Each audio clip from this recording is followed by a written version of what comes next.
Well, good morning, baseball fans. I am Robert Lee, and this is the MacNSeitz 15U YouTube channel. We are coming to you live today in the Kansas City Program Invitational out of Riverside, or no, not Riverside, my mistake there, Parkville, Missouri, out at the Creekside Baseball Complex. And beautiful day for some baseball right now. It's looking like kind of upper 70s and no clouds in the sky, nice little breeze, but not too much wind, so just enough to kind of keep the heat off of you.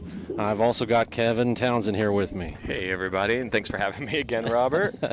As always. And I tell you what, folks, the umpires have still not shown up quite just yet, and so we have a good opportunity here to go over today's starting lineup for MacNSeitz. So leading off, as we've seen very often this season, Alex Kilman, followed by Cooper Harvath. Zane Valdez hitting in that 3-hole, and Boston Townsend batting cleanup.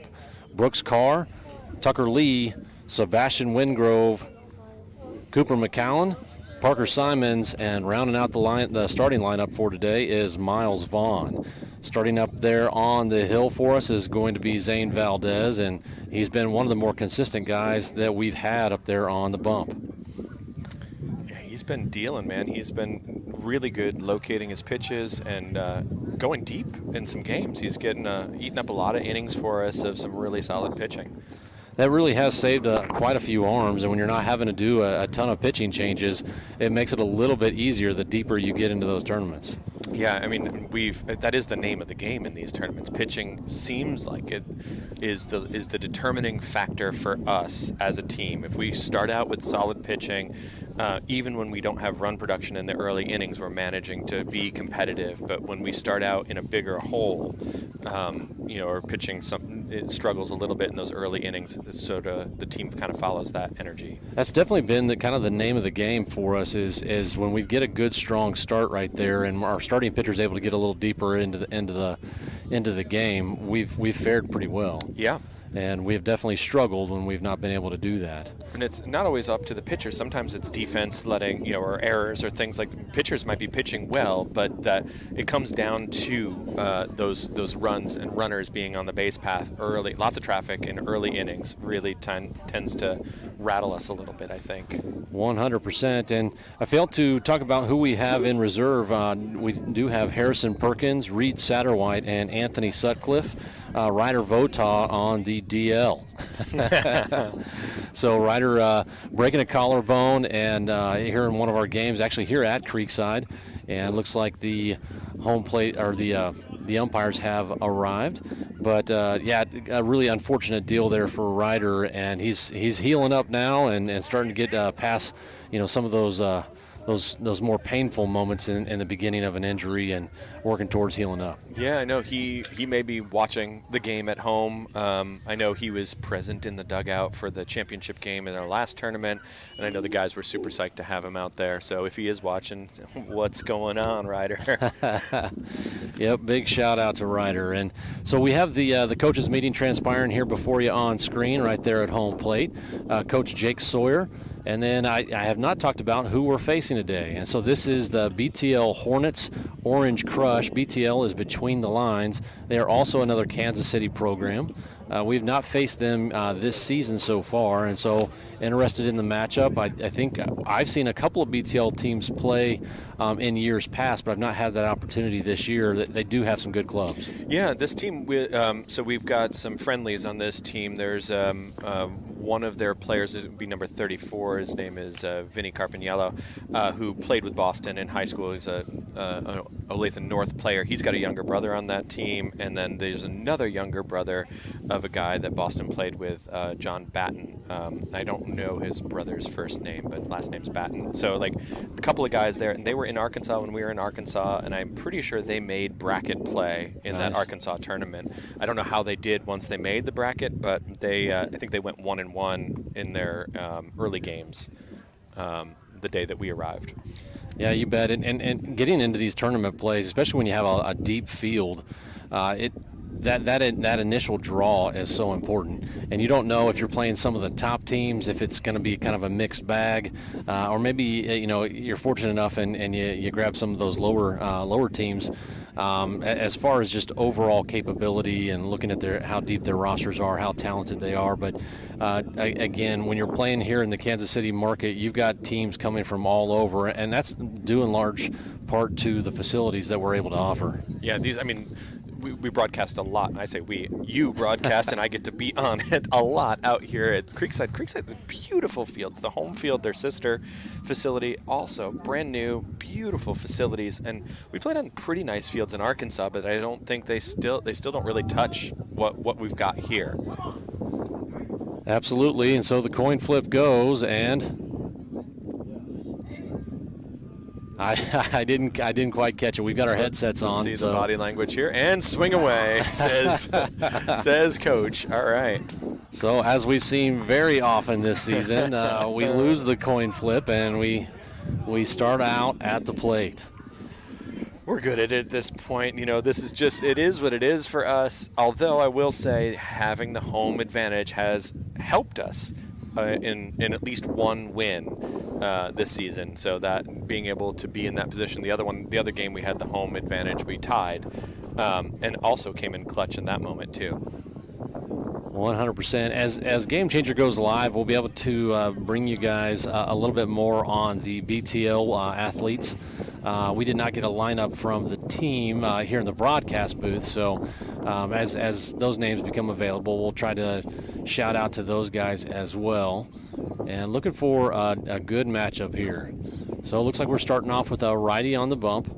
And I tell you what, I'm excited about how well we've played here in the last couple of, but in particular that last tournament. Obviously, we made it to the championship game. That was a first for us this season, and didn't end up faring our way. But really fun to watch these guys play at their potential. Yeah, play really competitive ball, really solid defense, offense working up and down the lineup. We had some small ball moments. We had a little bit of a lot of different pieces of strategy start to click.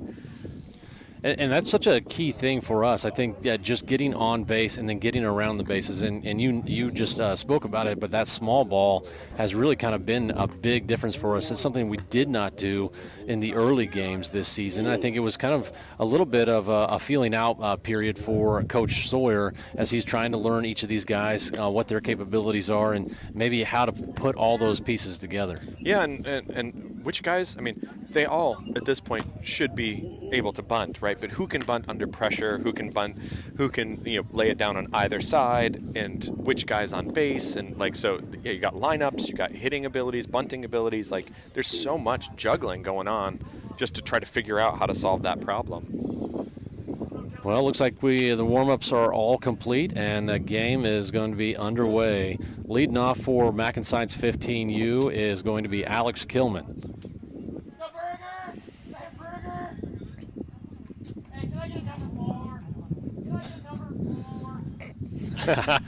So some good energy coming out of the MacNSeitz dugout this morning. Everybody's feeling pretty loose, and it's always good to see these guys feeling loose, especially at the beginning of a game. And the beginning of a long day of baseball. Well, Kilman patient on that first pitch, high and well outside.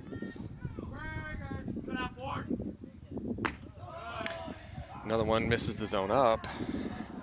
And we talk about this, especially at the beginning of a pitcher's opportunity to start throwing, being a little bit patient, seeing where that velocity's at, and seeing where that accuracy is going to be.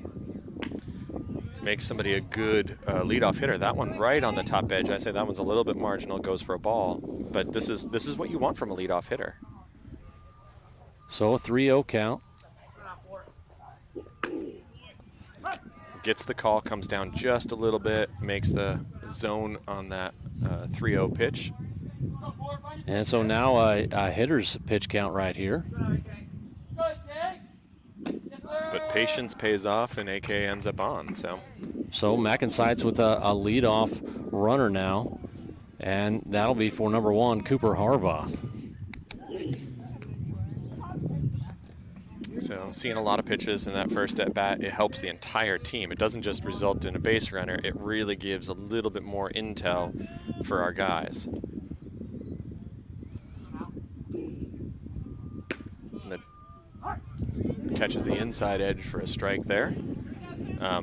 What I was going to say is the fact that not a lot of them were in the zone is the sort of the hard part. We don't know what it looks like when he's more competitive with that pitch.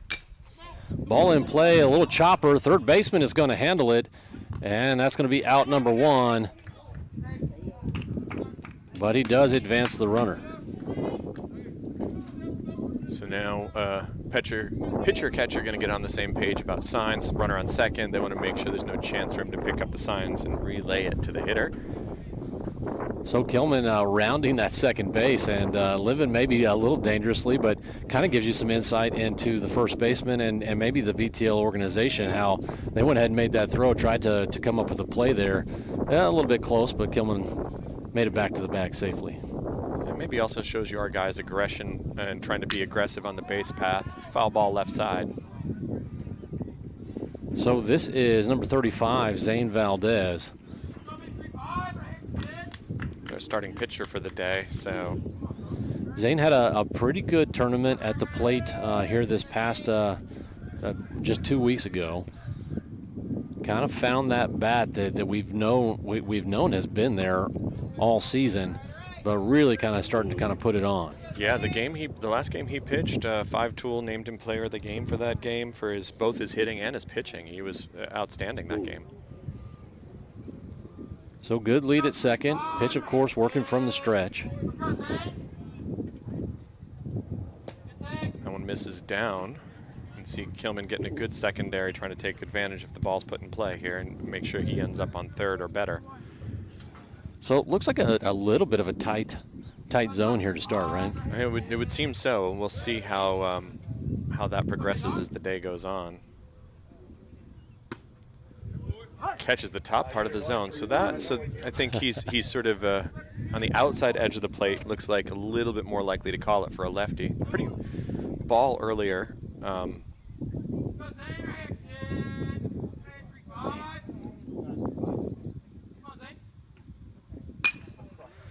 So Zane defending the top part of that zone. So that pitch just called a strike on him, so you can see him having to fight that one off to not get rung up standing there watching that one go by. Yeah, a great job of battling that one off, right? Not exactly the one you want to take and drive, but waited and took it oppo on an off speed. Again, fighting to get to the pitch he actually wants to hit here. And pitcher knowing that he got that call at the top of the zone, so he's feeding that top slot there. And I would guess you're going to see a fastball a little bit lower in the mix here shortly, but we'll see. Slowed him down in the last two. Ball in play. That gets to the infield on the left side, and Kilman will advance to third. So MacNSeitz with a good start here so far. Just one down, runners on the corners, and that's going to bring up number 36, Boston Townsend.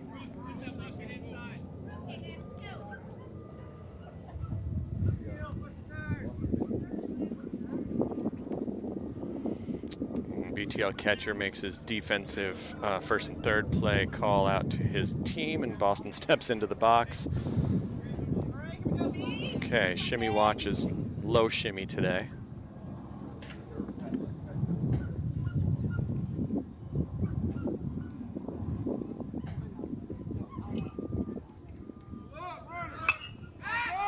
pop up. This one's straight up. Catcher's coming back to get it. Out And here. that gets out of the field of play.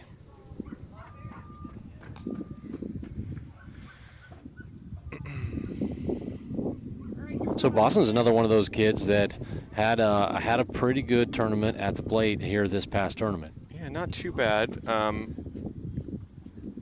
too bad. Seeing the ball, putting the ball in play, right? Yeah. I collected a hit in each of the games, but I know just missing the barrel on these two here. So, again, these are up at the top of the zone. He's swinging just barely underneath of that ball. But I know he's working on some things. He's trying to, I mean, they always are, right? I just happen to know more about this one. Yeah. Well, it's interesting because at the top we were talking about small ball, and so with just one down and a runners on the corners, this could have been an opportunity where we could have bunted, but Coach Jake Sawyer electing to let Townsend swing away. Yeah, fouling it away.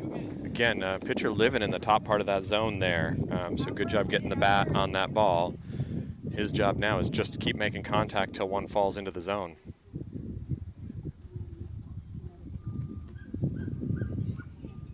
Well, I tell you what, when you look at kind of that meat of your order, that's typically not what you're going to see is a lot of bunting, right? You want to see some hits and some RBIs. And, oh, nice stroke left side. That is over the left fielder's head. That's going to be for extra bases. One run comes across. Second run, and that's a 2 RBI double. Let's go, kid. So that is exactly what you're hoping for in that situation. Way to deliver on that. But even a fly out there could have scored us a run, an RBI. So I get Jake's move there, letting him hit away. 100%. And when you're looking at those 3, 4, 5 hole hitters, I mean, that's really kind of what you're hoping for. And we got it right there. Boston did a great job battling off some pitches, found a nice one to drive, and he did just that. Yeah, Reed Satterwhite is going to be his courtesy runner, so you see Reed Satterwhite out there on second, number 21, running for Boston.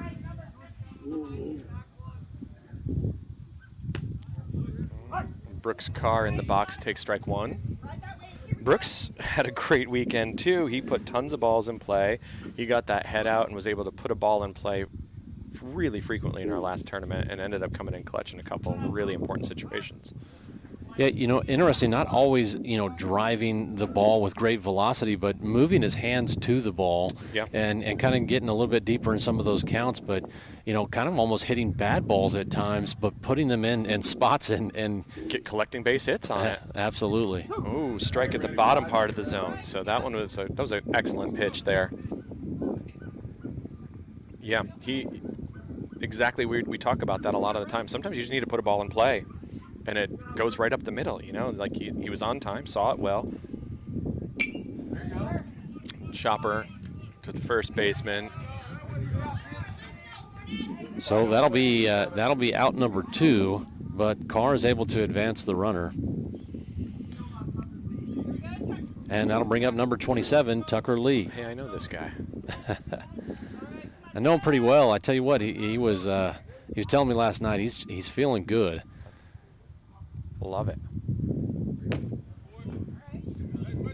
That was an excellent pitch. That looked very hittable on the outside part of the plate. Excellent take by Tuck there. Really good pitch, though. I tell you, in that championship game, which was the last game that we just played here 2 weeks ago, we only had 3 hits on the game. Tuck had 2 of them, and he said that he's starting to feel like more normal coming off of that injury, not feeling like he's got tightness in the back and just feeling kind of loose and things like that. So we're hopeful that is going to up and out. Catcher wanted that one to be called there. Held it for a second. Yeah, the MacNSeitz 16U really did a fantastic job pitching against us and pitching us into weak contact. So Tuck able to drive the ball. Back pick over there at third, not in time, as Lee draws a walk. So 4 pitches, 4 balls, and you got to think number 10, Sebastian Wingrove, coming up, probably going to be a little patient as well. Yeah, you would think so. So we missed Seabass at the last tournament, so this is his first game in a couple of weeks now. First game back. So let's don't have much new data on him to be able to share with y'all. That one misses low and away. So runners on the corners, 2 down here in top of the first. Score now 2-0. MacNSeitz looking to add to that margin. Ball in play, this one right over to first, and that'll be out number 3. In off the hands there, but able to make contact. Hoping, I think, to foul that one away, but not able to. Well, MacNSeitz, that'll do it for us in the top half of the first inning. They put 2 on the board, and I tell you what, that's usually been a good indication for us when we have some run production early. Yep. We know we've got a strong pitching catcher duo coming up for us, and so that'll be Zane Valdez working on the bump, and of course behind the dish, Boston Townsend. Out there at first base, Miles Vaughn. Out at third, Cooper Harvoth. Alex Kilman is short. Sebastian Wingrove at second. And still looking to see where these outfielders are going to be placed. Looks like Parker Simons over there in left. Tucker Lee in center. I don't know who we got in right. And it should be Brooks Carr. Okay. Well, that makes sense. He was recently hitting, right? Oh, no, my mistake. It's 44. Cooper McCowan. So they must make, so Brooks must be our EH for the day, huh? Or EH or DH, I'm not sure which. Yeah, one of the two. Yep, so we're hitting 10. And so Brooks Carr either in that EH or DH position. I bet I can find that out if I look in the box score. Nope, I cannot. So Valdez typically living in that kind of mid to upper 70s. At times has I believe touched 80. And so good velocity, but also good control on some of his breaking pitches or off-speed pitches. And I think more importantly, he's been very consistent in being able to pound the zone. What did you think about the zone here in this top half of the first inning? We'll see. I mean, I feel like it's a little tight at the bottom. I feel like, but I feel like there's a little room at the top right now because it seemed like he's sort of trying to figure out where that top edge is. So we'll see how the different receiving styles might play. We know Zane likes to live in the bottom corners, and so we'll see what that looks like now. Looks like Hind, Witt, and Carpiniello are the first 3 hitters. So number 20, Hind, is the first hitter here for BTL.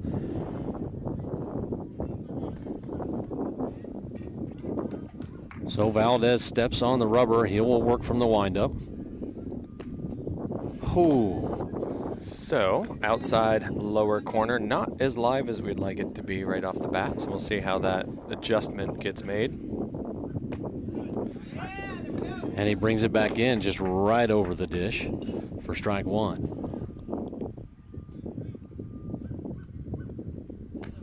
Swing and a miss. So doing a good job moving from the away pitch to a little bit more middle of the plate in that sequence there.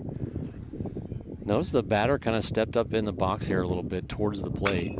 Ball in play, this one over to second base, and that'll be out number 1. I think he was anticipating an off-speed in the mix there and trying to make sure he stayed ahead, or a curveball maybe, and trying to get his bat out ahead of it. I tell you what, that was a good-looking off-speed. You can tell when you see the RPMs go up on the ball, you're seeing a little bit tighter motion on that movement on the ball, and that's what we saw with Valdez on that off-speed. There wasn't like a big looping, arching kind of movement to the ball. It was tight and in control as well. So strike 1, attempted bunt there. So they're looking to test our bunt defense early. And they're trying to get some intel there to understand how our guys move for later in the game, I would guess. Yeah, Harvoth over there on third was charging. Might also let you know that Witt, who's the hitter here, fouled off to the right side, might have a little bit of speed in his back pocket, right? Thinking he's not sacrificing here. He's thinking he's legging out a base hit with a bunt. So. Yeah, trying to catch that defense sleeping a little bit. And unfortunate for him, he starts off 0-2. And battles that third one off just down that third base line, but foul. So he's managed to get the bat on the ball every time, missing the barrel, thankfully, right now. But clearly, this guy can see the ball well and is able to make contact. Here we go, swinging strike 3. So first strikeout for Valdez on the day. This is number 34, Vinny Carpiniello. And you said he's a product of Olathe North, right? Yeah. So I think he's homeschooled officially, but he plays for the North system. Good guy, good player.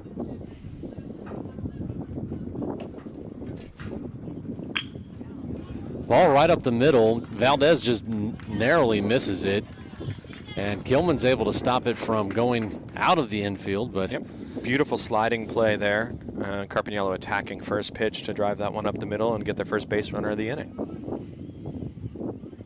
We got 2 away, though. And a runner on first in this situation here.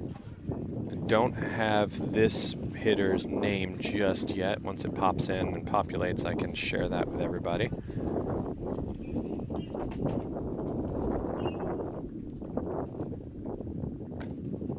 That one misses in. And I'm not going to get a name, so this is just number 13. It's hard when you're entering things on the fly. So Miles Vaughn holding the runner on over at first. Fouled straight back at us here, right over our head. We're just to the first base side of home plate here in our broadcast booth.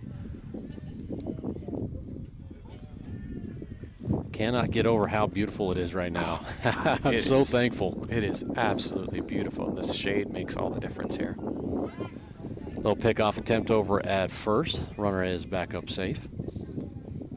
So it's 1-1 right here to number 13 in the batter's box. Another pickoff move missed by Vaughn, and will get to the fence.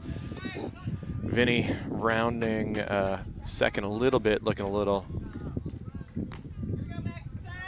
So that throw just outside the reach of Miles Vaughn, and Miles, I tell you, he does a great job scooping defensively from that first base position, and he does come off the bag when he needs to, but obviously as he had to come off the bag in that direction of the runner coming back, and that one unfortunately got away. I'm going to say that the umps are being pretty relaxed about Gear being on the field over there near first base. Usually if that's going to happen, well, we got a shot, line drive through on the right side. Looks like a play for McCowan. And so an RBI single will make this a 2-1 affair right now. I thought Cooper has pretty good speed out there in right field.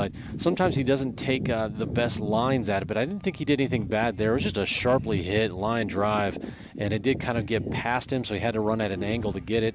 Got it back in as quick as he could, and actually kept the hitter over on first base. Yeah, it was a hard hit in the gap, so it had good roll in the outfield too. So he definitely, the slight misread does end up having to result in us seeing his numbers, which is never a good sign. But he fielded it really quickly once he got to it.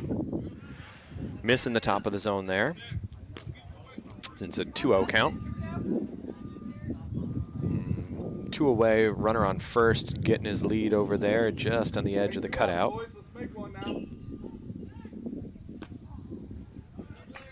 Swing and a miss there, so it's 2-1. So a little aggressive at the plate there. That one just a bit outside, kind of chasing that one. Yeah. So looking like he's wanting to hit. Now 2-1 count, modest lead over at first. We're definitely looking gap to gap. You can see in the way that their swing's developing here and where he was trying to work that ball. And it gets up and over. Boston makes the throw to second, but a little too late. The bounce back is quick, but not quite quick enough to make a real competitive play there. Good throw. Yeah, absolutely, and it actually made that a little bit closer than I think I expected. That short backstop, and I think Boston really played the bounce off that backstop well. Fenway, Boston associations. Oh, and they got a runner maybe in a pickle. Almost there. Townsend doing a good job finding the base runner out there kind of in no man's land, and instead of throwing, he starts running directly at him. Yeah, and charge him. It usually makes the runner freeze. It really does, and gives you a little bit of a chance, and not bad, but BTL is able to make their way back to second.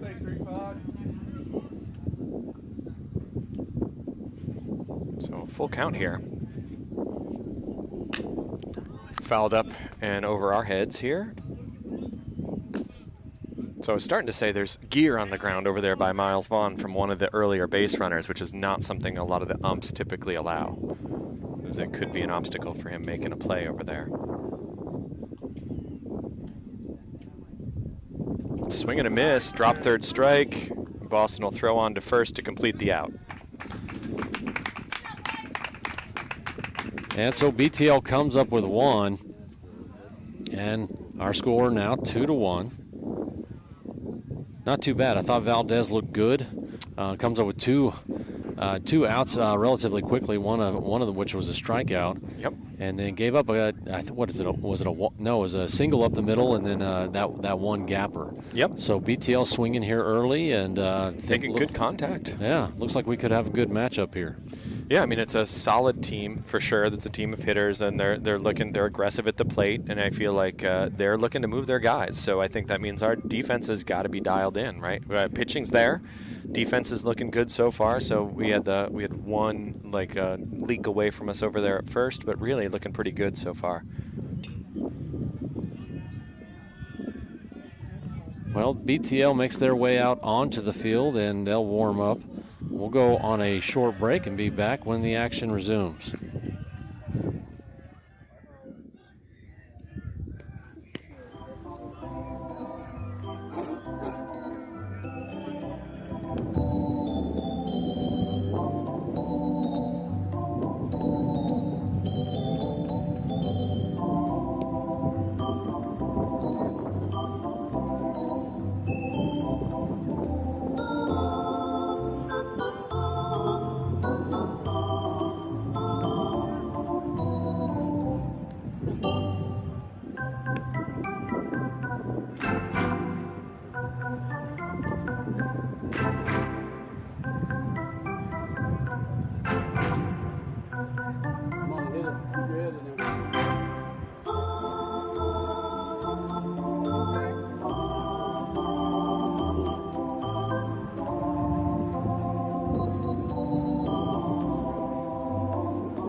And leading off is number 44, Cooper McCowan.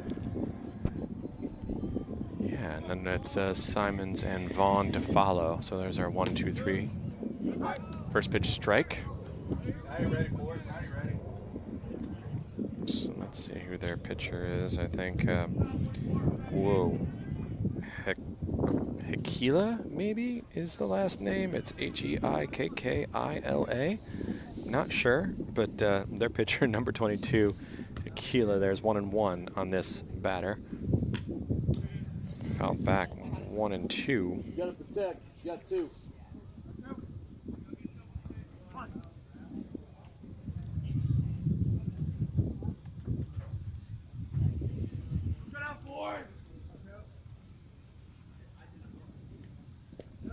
Bounced. Even up the count there.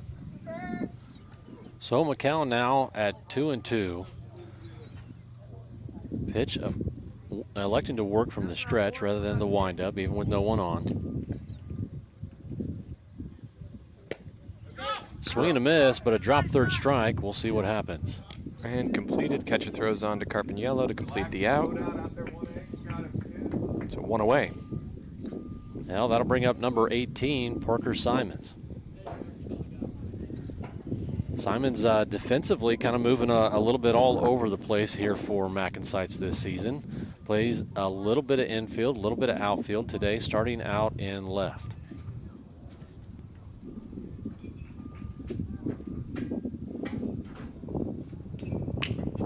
Off the end of the bat to the left side, third baseman makes the play. And across for the out.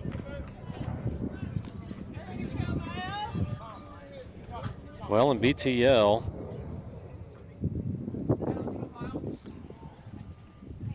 making quick work of MacNSeitz here on the first two batters. That'll bring up number 15, Miles Vaughn. So Vaughn, the last hitter before we turn the corner here. He steps to the plate with 2 away already.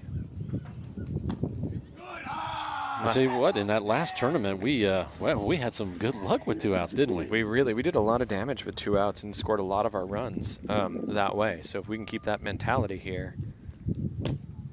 Good take on the inside part of the plate. He's 2-0. Nice hitter's count here for him. Well, I think one of the big things we were able to do is take advantage of some of the other defensive errors that the other, some of our opponents had. Yep. And I think early on, that was some of those things that we were kind of struggling to take advantage of. And so really good here in this last tournament to watch the guys, if somebody's able to reach on air, then make their way around, maybe lay down a bunt and get in that really easy scoring position and then coming across the plate. 3-0 pitch comes across for a strike, making it 3-1 here. So it's still in a hitter's count for Vaughn. Love to see him attack here. And he attacks with patience and ends up as a base runner. Brings up the top of our lineup here. So one way or another, getting on. I think Miles is leading the team in walks at this point by a pretty good margin.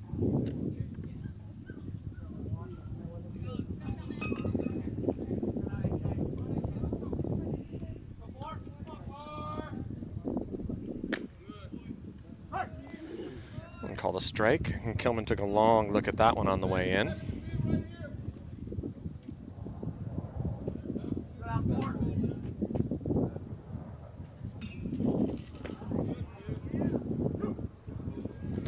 Swing and miss for strike 2. Now I got some goofy stuff going on here with Sideline HD. I got a couple of Miles Vaughns. So don't pay attention to your screen. It's Alex Kilman at the plate. Kilman ducking out of the way at the last moment, and dugout telling him he should have wore that one. Pretty sure that was my guy. Even through the headphones, I can recognize that tone of voice. Check swing, Kilman. Did not go.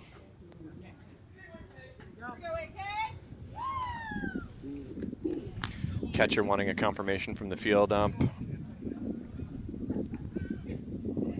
So Vaughn living close to first base over there. 2-2, I believe, is the count here.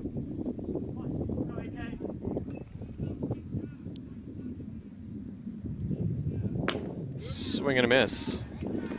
Well, that'll do it for us in top half of the second. BTL's able to hold MacNSeitz. We'll be back with you when the action resumes.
And here we are, bottom of 2.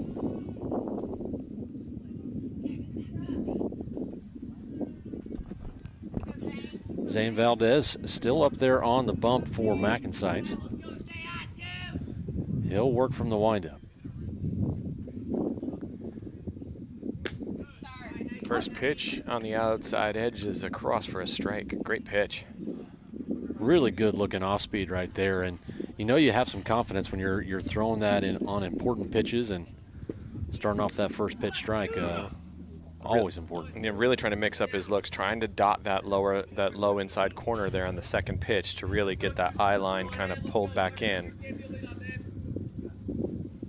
Still trying to hit it, misses again, makes it 2-1.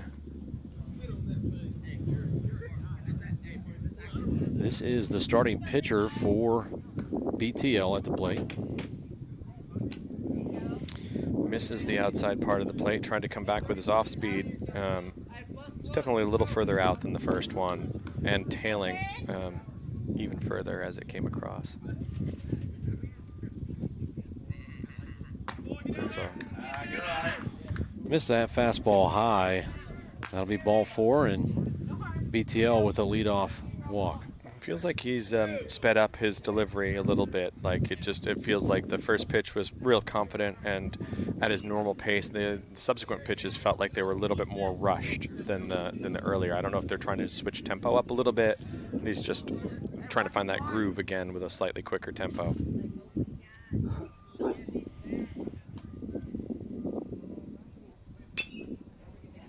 Fouled away, strike 1. So reaching and just fouls that one off the end of the bat. Valdez, a good lefty, and has a good pickoff move as well. Bunt is laid down. Valdez will handle that and over to first for out number 1. So they opt to play small ball to get their runner in scoring position here.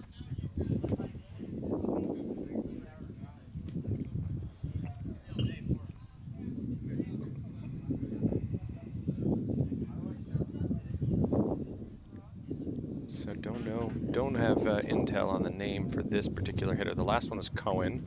It populated in there before. I'll let you know when I know who this guy is at the plate. Fouls it straight back here.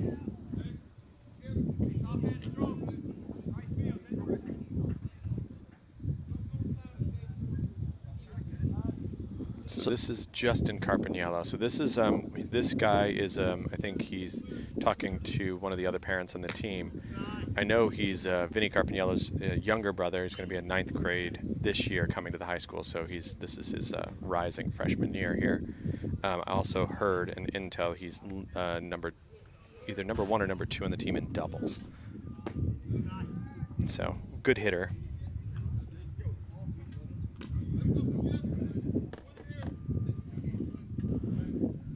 Well, a 2-1 count. Valdez, of course, working from the stride.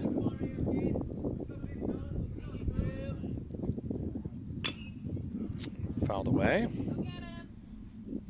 Makes the count 2-2.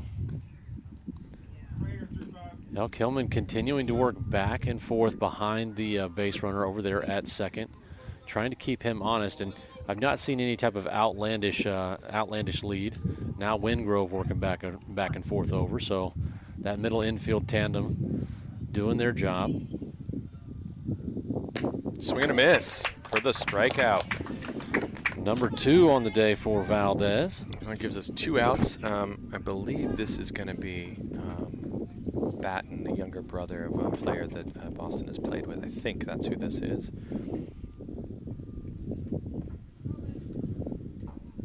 Yes, it is. So this is he's a younger guy in that team, another rising freshman, but apparently a really good, strong hitter as well. And a great looking first pitch strike for Valdez right there. We'll put him up in the count. I spent some time talking to his mom before the game, and he's a pretty substantial track athlete. He plays javelin thrower, discus thrower, and shot putter. That one fouled out of play. Well, you don't see that too often because those are both spring sports, right? Yeah, and that's going to be his struggle apparently. Talking to his mom, family of athletes. You know, all three of their kids that I know. I know they've got more than the ones I've met, but they're all really Runner goes. exceptional athletes.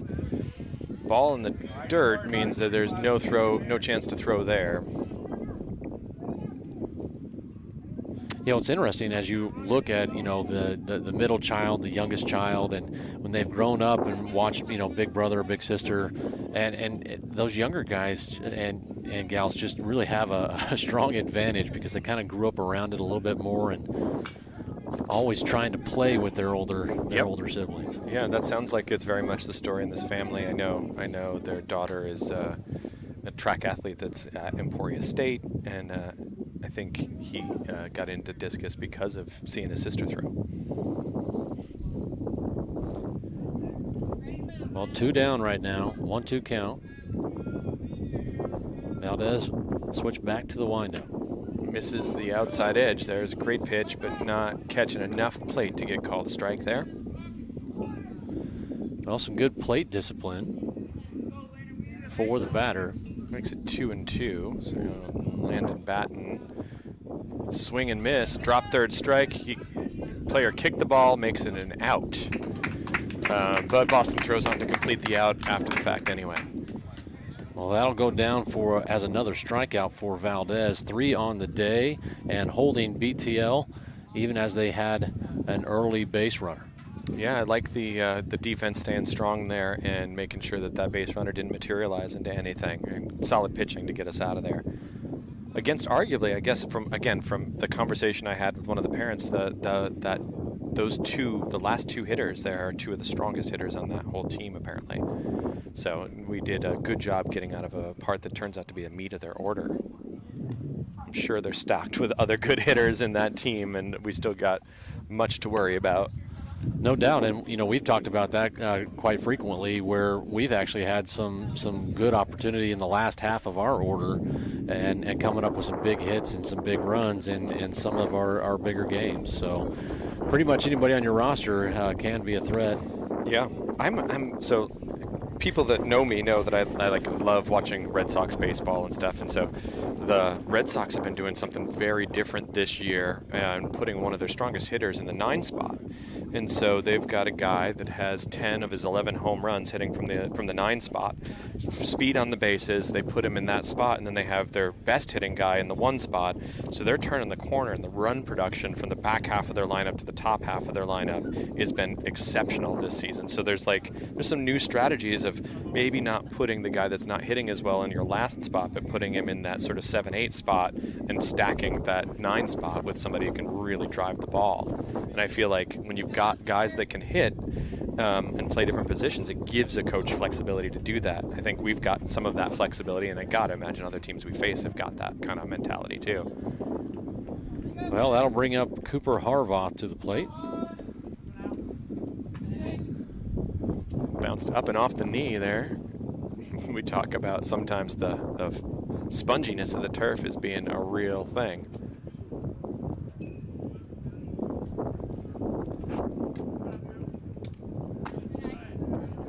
Well, Harvoth registering an out on his first AB. Takes second pitch for ball number 2.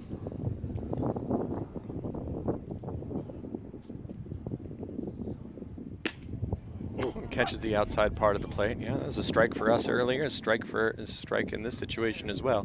Good pitch, good location. Pitcher's pitch.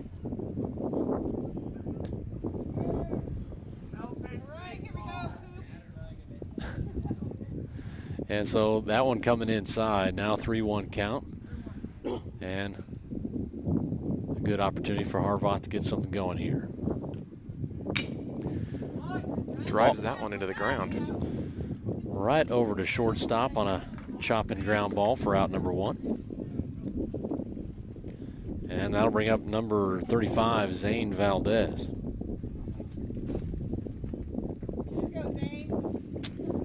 He's got clean bases as he steps in. Nobody out there.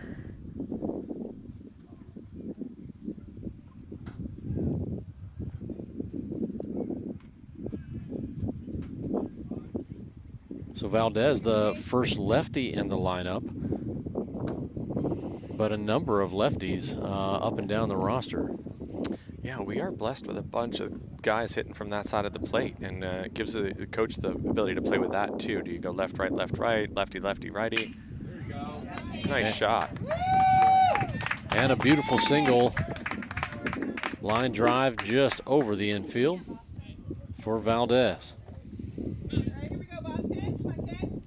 So Valdez 2 for 2 on the day. And that'll bring up Boston Townsend.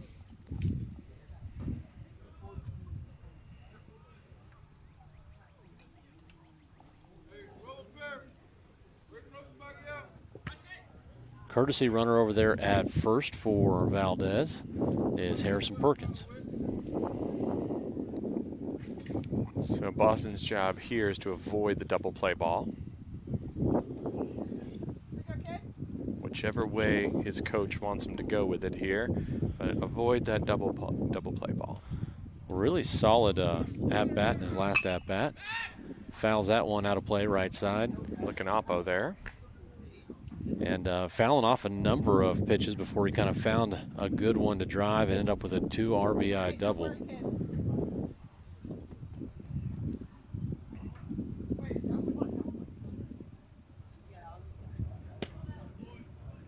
Catches the plate for a strike. Tell you what, I'm a little surprised Perkins not on the steal there. Not even a big lead. Yeah, it looked like it was a straight take. I don't know if he had a take sign or if he just thought that one was going to miss. He's up on the line now, defending that outside part. Ball gets away. Wild pitch. The runner goes, and he picked a good one to go on as that one cleared the heads of everyone. Boston holds his ground in the batter's box. It's 1-2, I believe, is the count, right? I think there's only been 2-2. Thank you.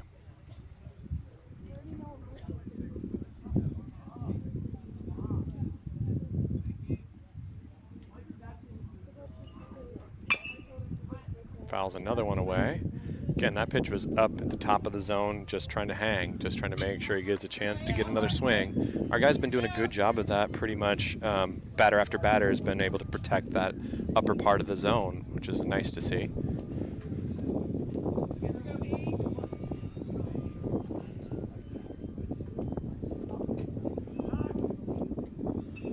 Townsend calls time, steps out of the box. Trying to find himself in his body again.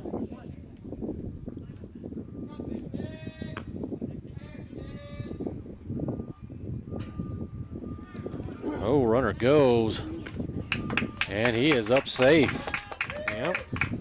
So that pitch down in the turf, and I thought Ketch did a great job. Excellent movement. Keeping that bounce right up off the chest protector and right down in front of him, exactly textbook style, and made a nice throw over to third, but Perkins with good speed had a nice jump. It was an exceptional effort by the catcher, and good thing Perkins has a little bit of wheels there because he might have been caught otherwise.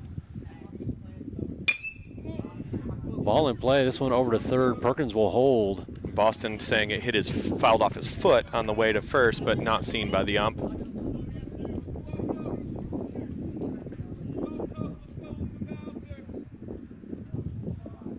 Well, Townsend's still looking for an answer from the umpires with his hands held out. He fouled it off his foot and asking for confirmation from the ump. And the ump says no, it was a fair ball. So he drove it straight off his toe. Man, those things sting like heck. Yeah. He was saying it as he was leaving the box, so good shot. This over to short. Runner, oh! The field ump calls the out, but he wasn't even looking that direction.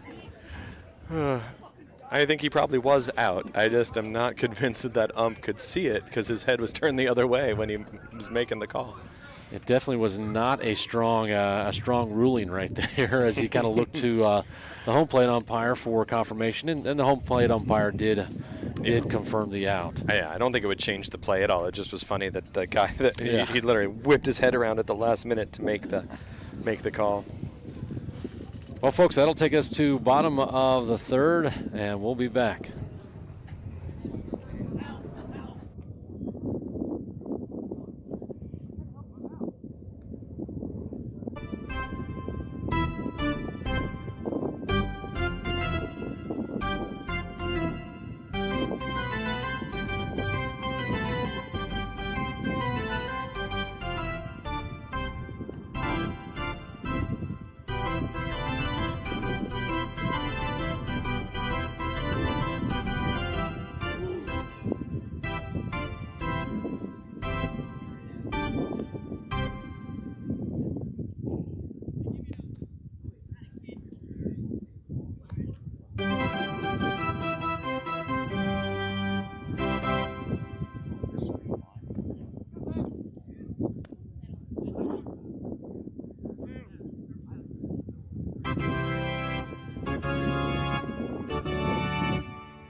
Well, that brings us to bottom of the third. Valdez continuing to work with the first pitch strike right there. Great pitch again. So he found that lower corner for the lefty, which he... A ripper right down the first base side, but foul. Yeah, 0-2, quick. 2 pitches, 2 strikes here. I tell you what, when I see Valdez kind of, when he's working from the windup and he kind of has a little bit of a rock almost, like when he's really feeling good, you kind of see just a little bit of an extra rock as he steps back from that windup.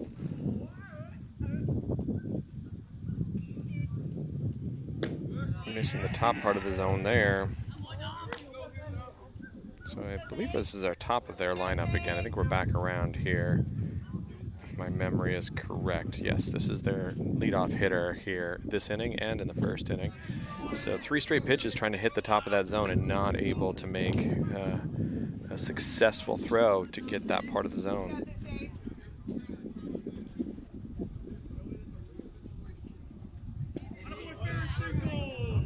And again with a leadoff walk this inning. So not having the command that he's looking for in that particular situation. And tried the same pitch 3 times, couldn't get it, so he made an adjustment and then couldn't get the low and away pitch there. This is their number 2 hitter, Witt. So the umpire reloads the baseball bag. And play is set, ready to resume. So no outs and a runner on. So Valdez, even with 3 strikeouts, a couple of walks on the day, and that's one of those things that we really haven't seen when Valdez is really firing. He doesn't have too many walks. And what's really great is when you're coming up with the strikes and the outs, even when you don't have your best stuff. It's notable that both of them were leadoff walks. They were walking the leadoff guy in both cases. Yeah, kind of sitting and getting cool and maybe just a bit cold. Showing bunt, lays that one down. Makes the out. And again, they're opting to put that runner over with a little small ball. It works. Mechanical, that's rare. You're not going to be able to get a double play very easily on a bunt. It's got to be a really poorly executed bunt for that to be able to be an option. And again, we saw him feign a bunt or attempt a bunt in his last at bat. So he also is tending that way. That last player there, Witt. This is Vinny Carpiniello again. I believe is number 34. Yes, he's playing first base for the BTL Hornets. So a small conversation between the field umpire and the third base coach. Runner goes, throw goes down. Beautiful. Man, throw was right on the money, but a great jump, and he's up safe.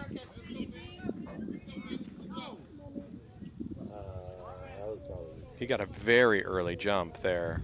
Took off. I mean, before the pitch. 3-4 steps, right? Yeah, and he was gone before the pitch was released, so he had a fantastic jump there.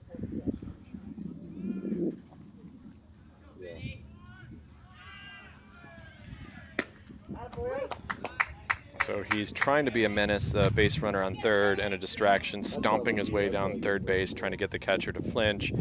And I gotta imagine if the throw goes to third, he's coming home. Like that's the incite the throw, get the run across kind of a play. Ball, high fly ball. This is deep. It's over the center fielder's head. This is going to be good for 1 run. Run around second. Throw comes in and not in time. An RBI triple. Nice shot for Vinny Carpiniello there to get a good long ball there. Ties the game.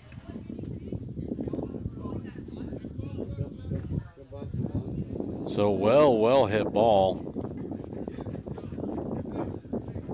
To the deepest part of the field, and he got every bit of that one and sent it over Tuck's head out there in center field. Tuck fielded it well, got the ball back in well, but this one hard hit to short, and throw comes home instead of first. I don't think I like that play. Not hit hard enough for that to be a realistic option there. I think take the out. So that gives BTL the lead, 3-2. Yeah, I'd have to agree with you on that. That one right there is going to be tough to make a tough play at home. We take that out, and now you've got 2 outs, and they still have the lead. But now we ended up with nothing right there. And yeah, if you're on the grass, if you're like on the fringe of the infield, I get that play all day. But from back there, that ball was hit too long into the infield for that to be, I think, to be viable. He still made it close. He made a great throw on it. He got it. It was a close play, but comes across high while the runner's low. It's real tough. And Kilman out there at short, he typically does play rather deep, right? And so that one did make it all the way out there. Big chopper. Kilman's going to handle this. He's going to step on. No, he's not. I don't understand that one either. Got the lead runner. I don't know. I think we kind of messed up the call there a little bit, but I think we were both kind of shocked. Yeah. I think what ended up happening is you had the second baseman standing on second with Kilman fielding the ball really close to second, so he was not able to step on the bag and run through to make the throw to first, and so he ended up having to flip to second instead of taking it himself, because I think the second baseman stayed too glued there. Yeah, folks, I didn't switch over to that backstop camera because, as you can see, it got a little wonky there, so you might have missed a bit of that action, but that little chopper going right to Kilman, who's I mean, within a step of second base, and he elects to toss it over to Wingrove, and then Wingrove made that throw over to first, not in time. So fielder's choice, and MacNSeitz now with 2 outs. Yeah, just a little better communication in the infield, I think, because if Sebastian takes one step back there, then AK can turn that himself instead of having to make the flip.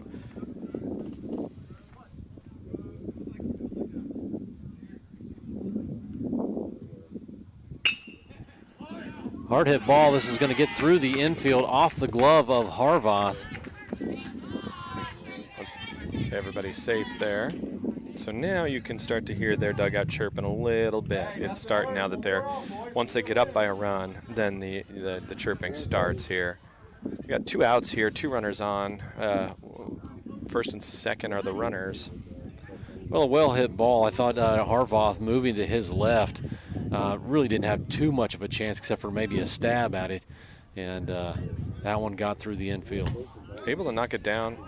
Townsend doing a great job getting the glove on the ball. That one well outside. Yeah, and middle infield didn't move there. He was looking for a back pick, but nobody to throw it to.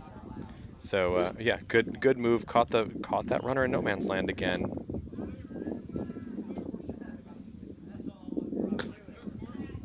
Well, I feel like BTL is going to start getting a little bit more aggressive on these base paths.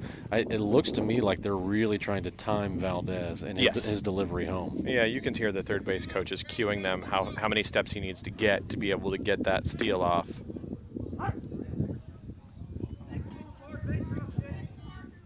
Now Boston throwing the ball to where the infielder is there to try to catch that runner and at least let him know that throw's going to come through if he doesn't get back to the bag quickly. Well, and if nothing else, maybe the middle infield will take that as a cue, right? There we go. He just does it again as they're sleeping their way back to second. Yeah. And you feel like if Wingrove would crash that second base, that there's going to be maybe a chance at a closer play. Yeah, 2 outs here. So, again, I don't know that we're looking to make that play. We're just looking to prevent him from getting too big. Batter's able to foul that one. And foul ball just stops play there, so there's no throwback, no back pick there. So 2-2 count.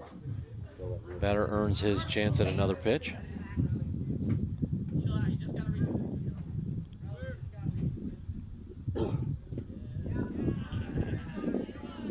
And does a nice job blocking right there. That'll load the count. See, the hitter got a little stiff on that last pitch, so a little bit of tension in his upper body there. His posture is a little bit more upright than it was earlier in the AB, so let's see how that affects his ability. And Valdez, lead foot kind of slides on that one, and that pitch gets away from him for ball 4. That'll load the bases. It's taking a minute here, and Coach Jake Sawyer is now going to visit the mound as Valdez kind of, I don't know if he looks like he pulled something or maybe just kind of a little strain or a cramp.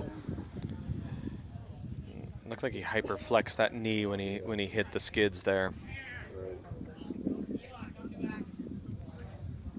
Yeah, the home plate umpire up there just taking a look as well. Anytime you've got like a safety or medical type of situation, they're going to participate in that a little bit more, not your typical mound visit. Yeah. This is are we all right? Is the field all right? Like, yep. And you do see a fair amount of wear up there on the mound, right there on that landing spot. You can tell Creekside, it was such a beautiful facility, and they do a good job of taking care of the equipment, and I've seen them replace those center portions of the turf on those mounds a number of times. Yes, in the middle of the game, one of the times, they're fixing the mound in the game. So Valdez comes back and starts with the first pitch strike right there. Gets the call again on that same spot. So now we're making, it's interesting, this coach has done this twice with the late courtesy runner.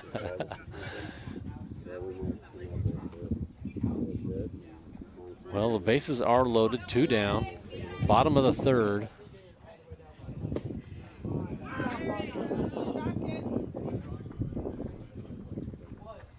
And I've got the score 3-2, right? Yeah, that is correct. Boston moving pretty good to his left side there.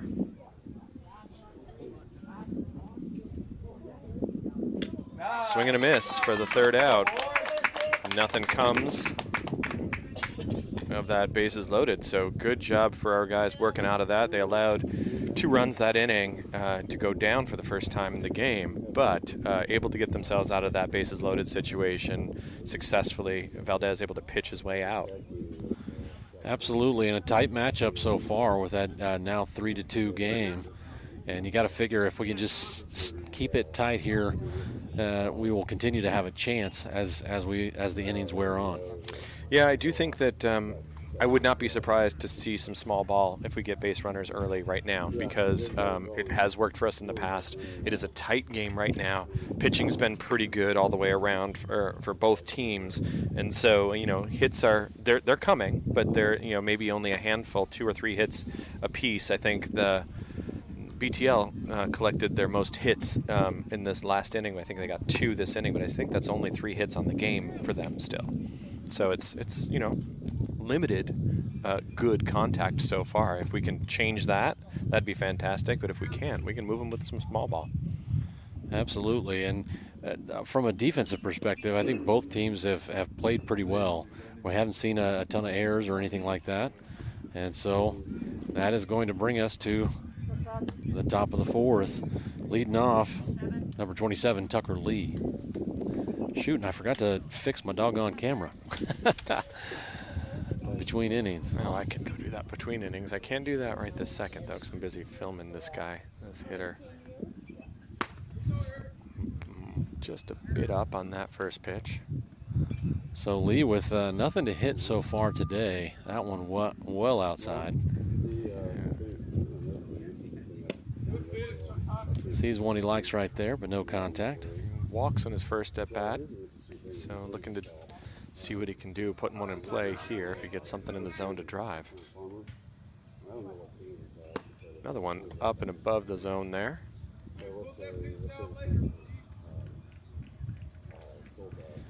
Now, pitcher receiving some instruction from his dugout. Or the field out. It's always fun to hear the parents coaching from the bench,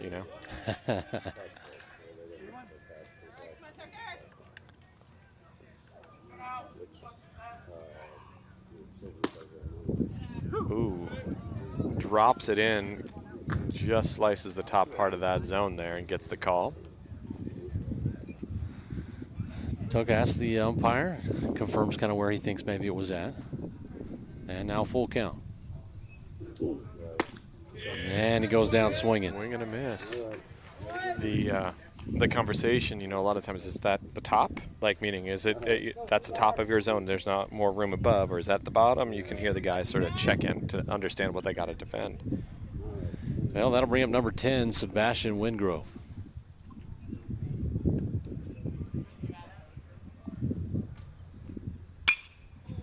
Fly ball left side, and that's a can of corn for out number 2. Yeah, well hit, but right at him. Yeah, barely had to move a step.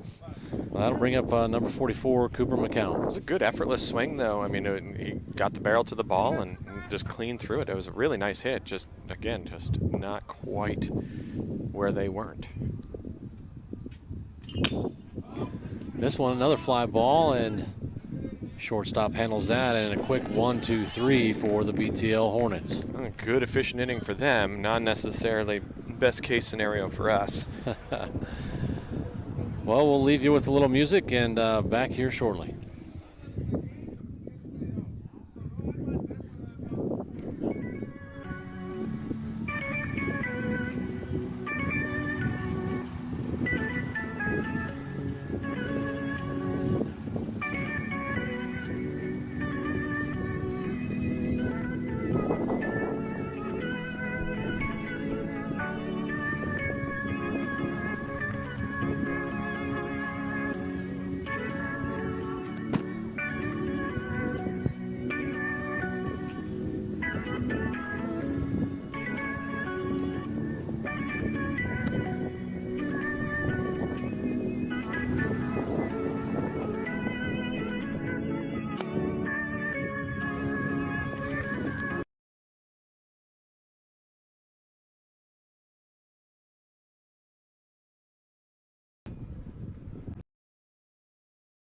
To bunt, so Hind was walked previously.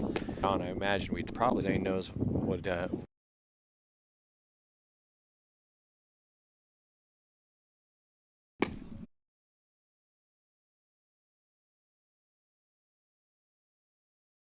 and then you want to bring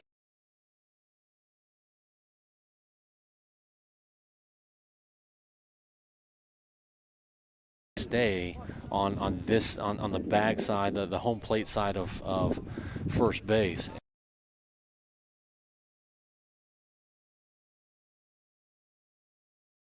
And no dice. Well, that is an adjustment. Center field does look like he's playing a little bit deeper.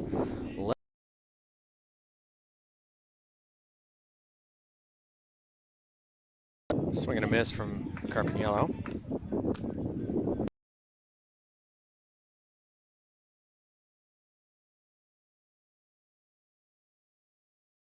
Goes, throw goes down. Basketball, football, you can really see these order of one guy really pulling the team. It's really hard for that to happen in baseball. And so the more camaraderie you see, it's a game of failure, and the more you can support each other through the failures, the easier it is to support each other through the successes. 100%, and that's going to bring up number 18, Parker Simons. So both teams still opting to stick with their starting pitchers.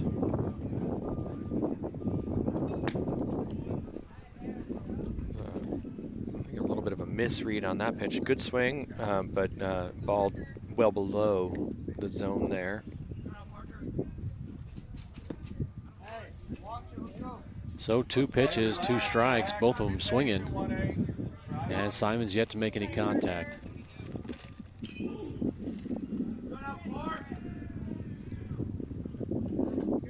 Good read by Parker there to take that one bouncing off the plate.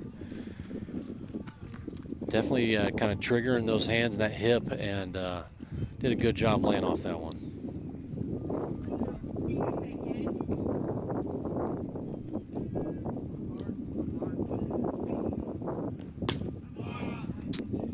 Outside, that was catcher really thought that was it, but that was white line all day. Good pitch, don't get me wrong, but that was definitely well outside. Well, when you have a guy that was aggressive in those first 2 pitches, that is a great location. You can try to get him chasing, get something off the end of the bat. They're definitely trying to exploit that outer edge because everything right now in Parker's swing has been in close to the body. Barrel kind of coming lower through the zone, middle of the plate, a little bit more than the outer edge. So you can see Ketch setting up out there again, trying to get that call by moving his body out. But still, that's too far out to get that call. And that's a smart move by the catcher, right? Yeah. You know, changing his body and trying to change that location and where his hand is going to move and what the umpire is going to see. Yeah, when you're a catcher and you can receive the ball in the middle of your body, and if you can get set up in a way that the ump can't tell, not that he can't tell, but it's not so obvious that you're setting far wide, receiving the ball in the middle of your body looks like a strike. Well, the BTL coach out there on the mound for a visit after a leadoff walk. I think he's trying to. I got to imagine we're going to see a similar talk between Jake and Zane a little bit later in the game. How much more you got? You know, like how you feeling? You know, you're getting high in the pitch count. You're going deep in the game. Yeah, a little temperature check, right? You know, I was watching the Phillies and Dodgers game last night after the Royals game was postponed, and one of the things that the announcers were talking about was what transpires after a mound visit. You know, does your pitcher respond to it well? Do they not respond to it well? And always curious to know how pitchers are going to go. That ball gets away from Ketch, and the runner's able to advance. We did see Vaughn squared around a bunt there, so our small ball prophecy is coming true. Didn't need to make the bunt because the ball was well below the zone, and Vaughn able to pull it back. Well, and Simon's with pretty good speed too, so maybe not the fastest on the roster, but definitely an athletic young guy. It's not the slowest by any stretch. Up and out, ball 2.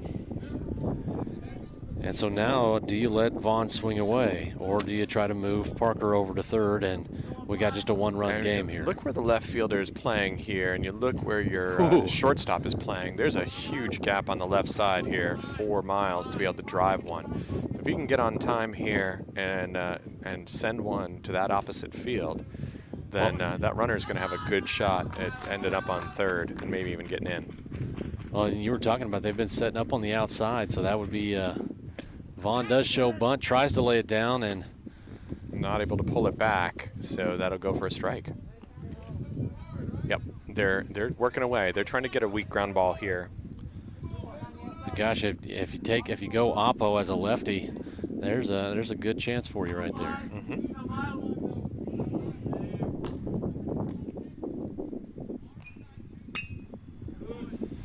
Gets the bunt down, but foul.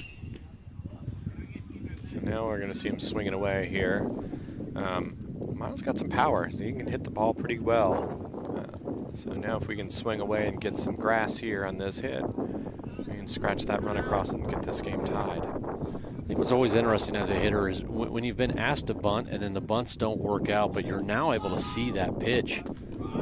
Oh, Vaughn goes down looking. Yeah. I feel like a lot of times after you've squared around to bunt, you've seen that ball come across the plate. I just feel like it kind of like opens up your eyes a little bit. Yeah, it's a little bit of mode switching though too. Your posture is very different, and so I think if you can figure out where that ball is when your body's in a slightly different point, then that can help. But you know, I think it's interesting. I've watched a lot of guys struggle coming in from the bunt to the hit. Miles sort of knew right away that he missed that one. Outer edge of the plate, though, you know, it's a good pitch, and so a balk is called, and Simons is awarded third base. I didn't see that. I was busy adjusting focus on my camera here. So, and we're back to the top of our order. They call that no pitch, so it's a clean count. Yeah. Gilman with a fly ball right side. Runner will tag, and he's coming. And that is going to tie up the game. There you go.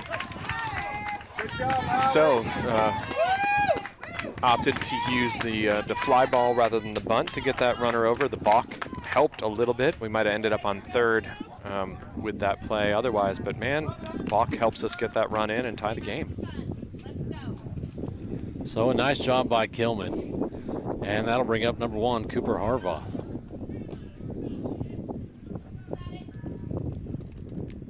Standing up a little taller, and I can feel that heat. These guys are going to need a lot of hydration, I can tell, because as this day creeps up, man, that's only going to get worse. So 1-1. You could see Cooper thinking through his body on that pitch. Do I fire? Do I fire? Nope, I gave up too soon on that one.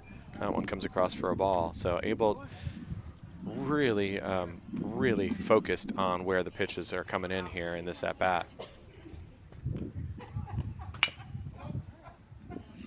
Kind of slides that back foot a little bit as he chops one over to the left side, but foul. Coach Sawyer makes a great bare hand play moving to his right there. Who says pitchers can't field? They're only not athletes when they're on the bump. The rest of the time they can be an athlete, but when they're on the bump, they're not athletic, or not supposed to be. So 2-2 count now for Harvath. And a nice, fantastic play by the left fielder tracking that one down. I thought that was going to dunk in for a hit there, but tracked down. Well, a good stroke for Harvath, but to no avail. That'll do it for us in top of the 5th, but not before we tie up the game. Yes, sir. So again, I know we talk about this every once in a while. This game can end in a tie. It's a pool play game, so if time expires before either team scores another run, it can end in a tie. I'm sure neither of the teams want that to be the scenario, though. And it looks like a pitching change for MacNSeitz. It's going to keep it lefties here. It's going to be a lefty party with Miles Vaughn coming in.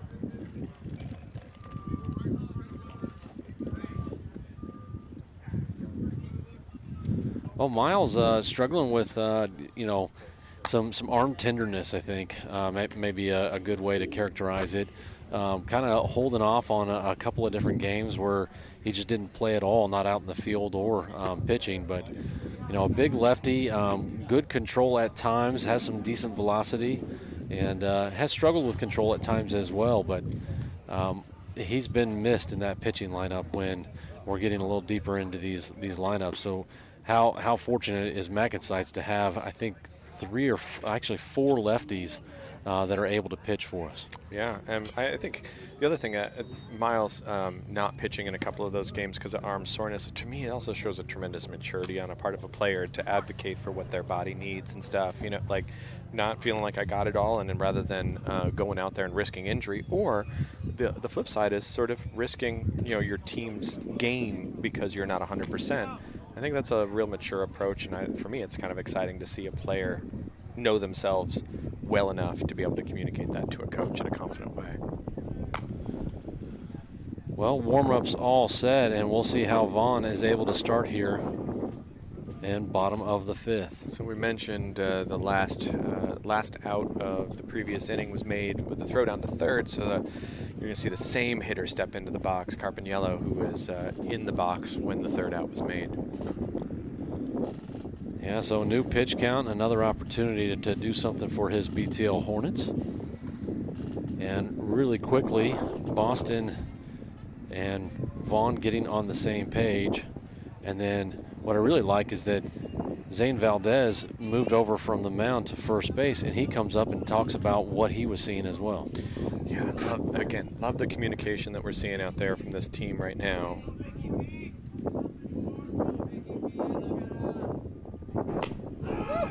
Just misses up there. I think that's a pretty close location, actually. Just a little bit up in the top, a little bit above the zone, rather.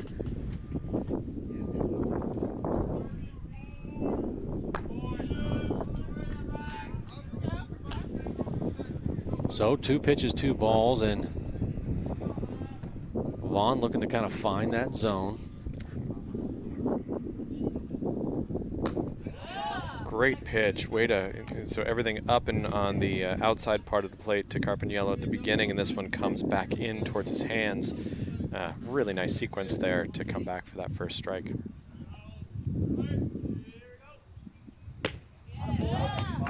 Excellent. Vaughn battling back, now 2-2 count. 2 really good looking pitches back to back. The movement on those is exceptional.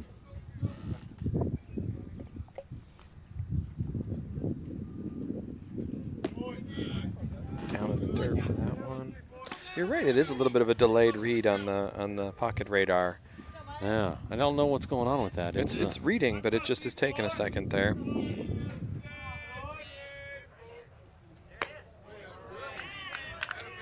And a leadoff walk for BTL. So having a runner is not ideal, but maybe avoiding a long ball there is also, we got to run around first. So got to imagine we're going to be ready for a bunt defense here. We got a new pitcher. If I'm BTL, I'm going to test out and see how does Vaughn move off the mound and field the bunt. I got to see how Zane did it. Well, one of their bigger hitters, frame-wise, up there for BTL. So was he? Middle infield still playing deep, and I really haven't seen any movement from third or first. And Vaughn nowhere near the zone here on those first two. Same with the first hitter. Started up at the top of the zone, trying to figure out how to get that location down. Was able to find the zone with a couple really nice pitches back to back there. So hopefully that's the case again here. Yep. Well, almost a mirror of his first batter. Yep. Now 2-1 count.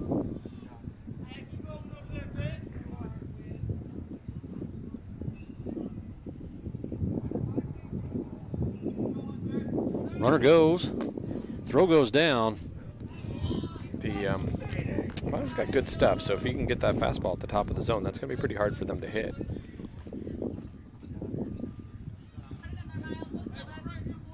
So runner is up safe at second base. Nobody down, 3-1 count. Again, BTL doing a really good job getting early jumps on their pitchers here in this case. Well, that walk right there, and Coach Jake Sawyer is going to make a change right away. So Miles Vaughn trying to tell Coach that, hey, he's got it. And Coach Jake Sawyer saying, hey. We got a real short leash here right now, huh? Yeah, today is not the day for Vaughn. So Vaughn going back to the dugout, maybe a little disappointed, but looks like we're bringing in Reed Satterwhite to pitch. And I thought that's an interesting choice because I would have assumed that we're playing back-to-back games here, folks, and I would have assumed that oh, no, it's not Satterwhite. Is that Harvath?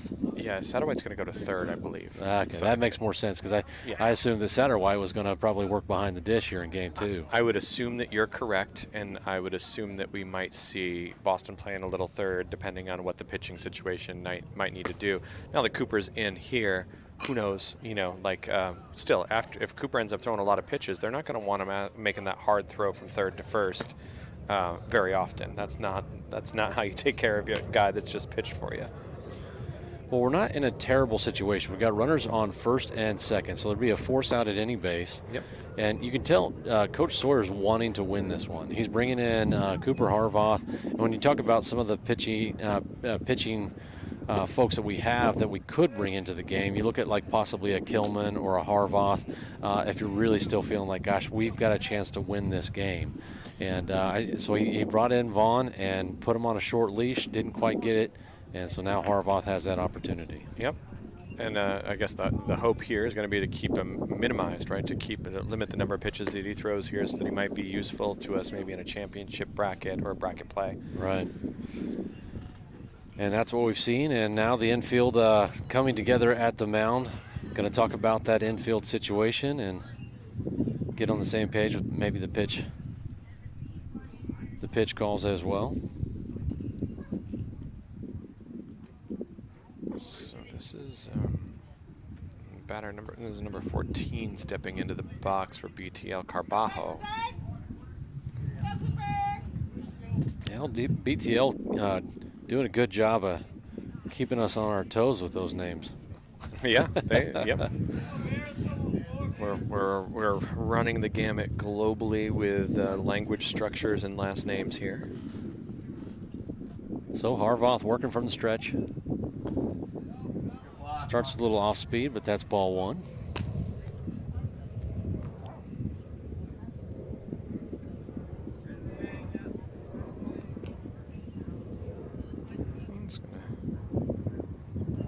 find your groove and catch the inside part of the plate. I like it.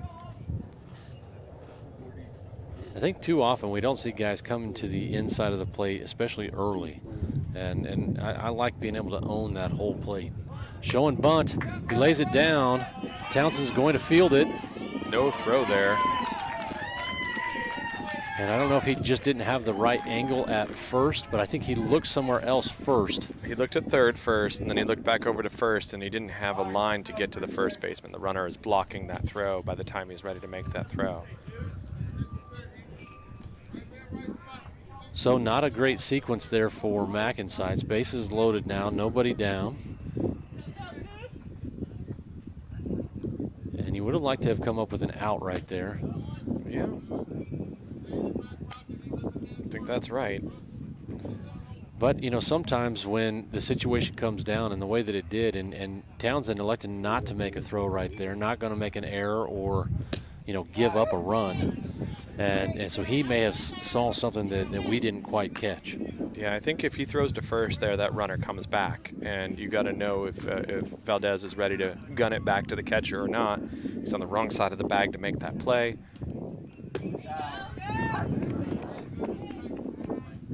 So we got a lot of ways to get out of this inning here because we got outs everywhere. Double plays very much in play, and we still got the strikeout Cooper can deal. Well, corners are in, middle infielder's back. Playing double play depth. And you got to think if it's a hard ground ball to either of the corners, they're going to come home, try to save that run. Yes, in a 3-3 game like this, they're coming home, step on the plate, maybe get a double play still if you got time. And that's ball 4. That will be the go-ahead run. So BTL comes up with a walk right there. Boston really thought that was a strike, taking a long conversation with the ump to figure out what am I seeing that you're not seeing here. Yeah, you could visibly tell Harvath was frustrated. He thought it was a strike as well. Yeah, and I lots of strike called there. This is a different delivery, you know, but it has been a live part of the zone all day. Showing bunt, pulls it back at the end. And then Townsend popping up quick for a possible back pick over at third. Yeah, would have been mechanical though, because Reed out of position to make that play potentially. They've connected on a play like that before. So I think in this situation, I mean, nobody down, a bunt wouldn't be a bad idea, but I feel like they're kind of just showing bunt to fluster the pitcher. Yeah, I would agree. And now that he's finding the zone, I think that you're not going to see that feigned bunt there because it's really hard to turn around and try to hit if you're obscuring the line. I mean, it's also it stops the back pick, right? Like, ooh, Townsend with a nice backhand there to save a potential run. Anytime you're feigning a bunt, you obscure the catcher's view, and it gives you a chance for the ball to get by too. So it's you know, bunt is good.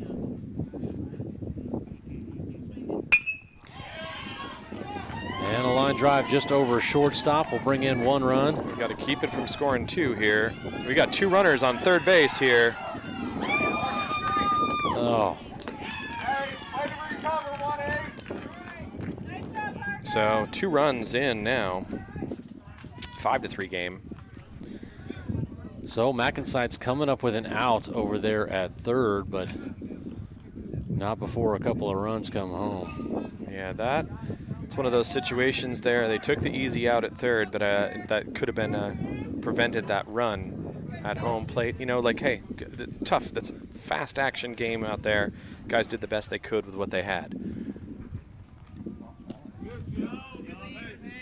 Oh, it says 6-3. Sorry, I said 5-3, but the game changer says 6-3. Yeah, that's what I had too, and that's after those 2 runs coming in. Yep. That'll put it at 6. Back pick over at second. And that was just a question of not a little too, man, I don't know. Just a little too relaxed of a fielding, maybe is the way I want to say that. Yeah, I think I saw the same thing there. And just a little glove, sticking out the glove, just a little bit too cash. You got to get your body, move those feet, get in front of it, you know. puts a runner in scoring position at third there with only one away. So work is in front of us now to get out of here without letting another one come across, because anything into the outfield is going to get that run in.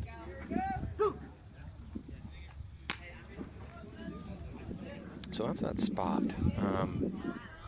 Boston picking it up a little quicker there and really trying to make it a little harder to get. Missed that one. All right, same spot. That was just a strike. Yeah, that outside corner's been a bit of a conundrum all day. And right now we have a runner on third, 3-1 count. Ball in play, this one over to short. Kilman fields it for out number 2, but that brings a run home. Well, that game is almost, that makes it pretty hard to reach now with the amount of time we got left. We're here in the bottom of the 5th, and that spread is a little tougher to come back from. That 4-run spread, it's a tough one.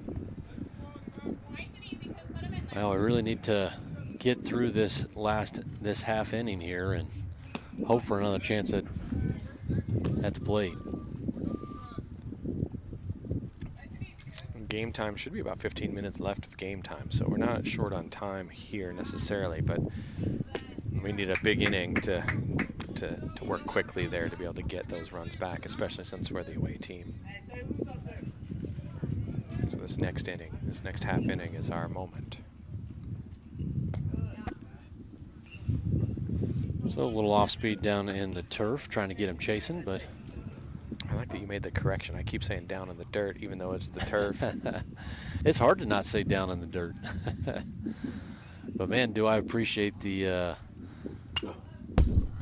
fouled straight back. That moved that center field. There, that's backstop camera. I'm gonna go fix that. I do appreciate the turf these days as we're sitting here viewing the game. We're not eating all the blowing dust.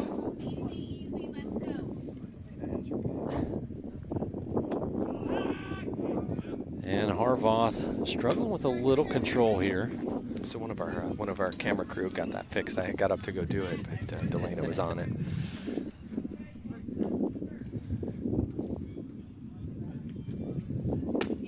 And Harvoth comes up with his first strikeout to get us out of that inning, but not before BTL takes a 4-run lead. Yep, a little tough sledding right there for MacNSeitz in that last half inning. We saw a number of, I think, kind of like small miscues, no blatant out-and-out errors, but definitely maybe not the cleanest play that we've seen, and certainly that led to. Obviously, I think the thing that hurt us the most are the walks. Yeah. You know, those walks and having to take advantage of any of those miscues, and BTL did just that. Should be. I think it's Valdez, Townsend, Carr are the next 3 coming up here, if my math is correct. Yeah, and actually, I think well, it depends. I don't know if anybody came in for Carr or not. But I'd say you're right. So BTL looks like they are sticking with their starting pitcher right now, moving into top of the 6th, and such a great last half inning of work for him in top of the 5th, taking MacNSeitz down 1-2-3. Yeah, and strategy-wise, it's the right move for them too. They just need to soak up time now, right? Like if they limit us to having this half inning as we've got 15, maybe about 12 minutes of play left, something like that. And so if we can capitalize in this half inning, we're going to get to finish this half inning. But if they can limit us to just this half inning, they increases their chances of walking away with the dub here. Yeah, and that's where that home billing, drives such an advantage. And unfortunately this season we have just not had a ton of luck. I think we've been the home team maybe 2 or 3 times. I think we had 3 times. I think you're right, and I think 2 of them were last tournament. Yeah, and partly because we were a higher seed. Yeah, we won. We won 1 coin flip, and then we were the higher seed. I think that's right.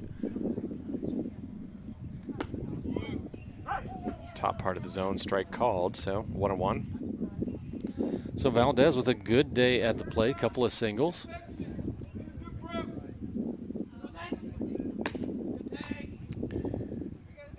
lays off the top.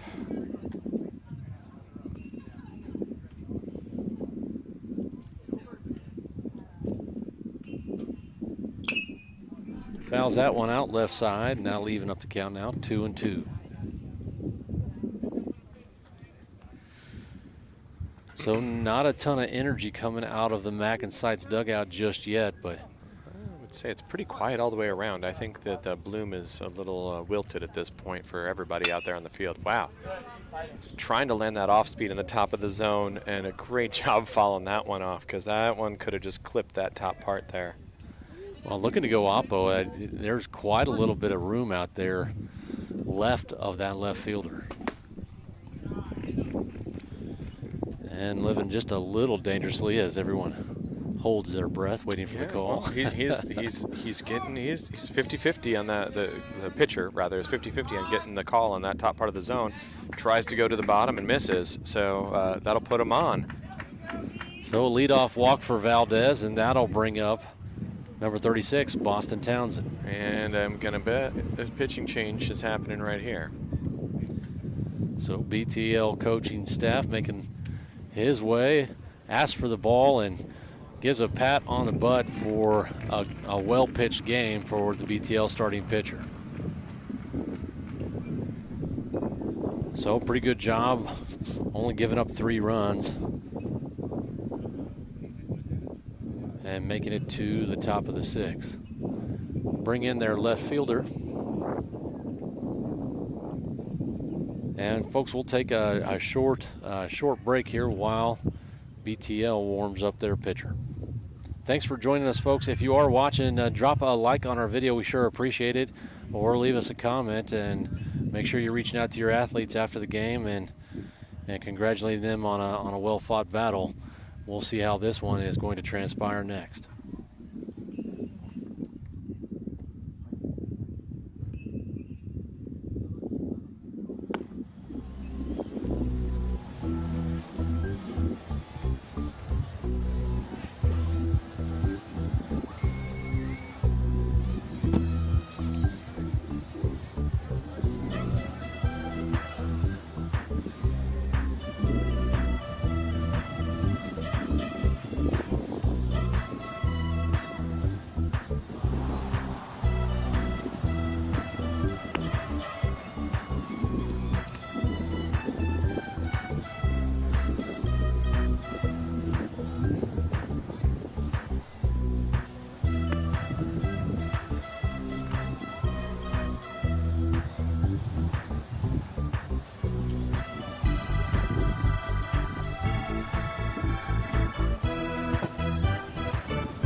All right, warm-ups are done, and Boston Townsend taking his sign from Coach Jake Sawyer down there at third, saying swing away.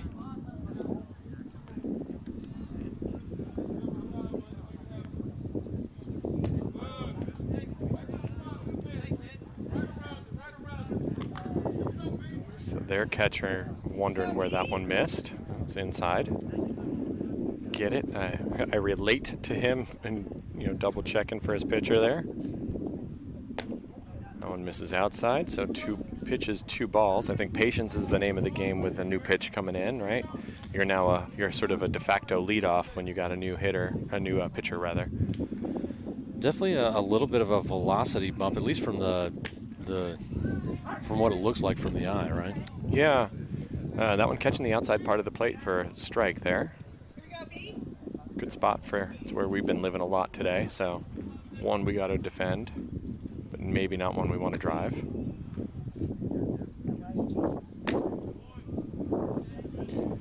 So catch reaching in there and not getting the call there. I think if he sat back, that was a marginal one.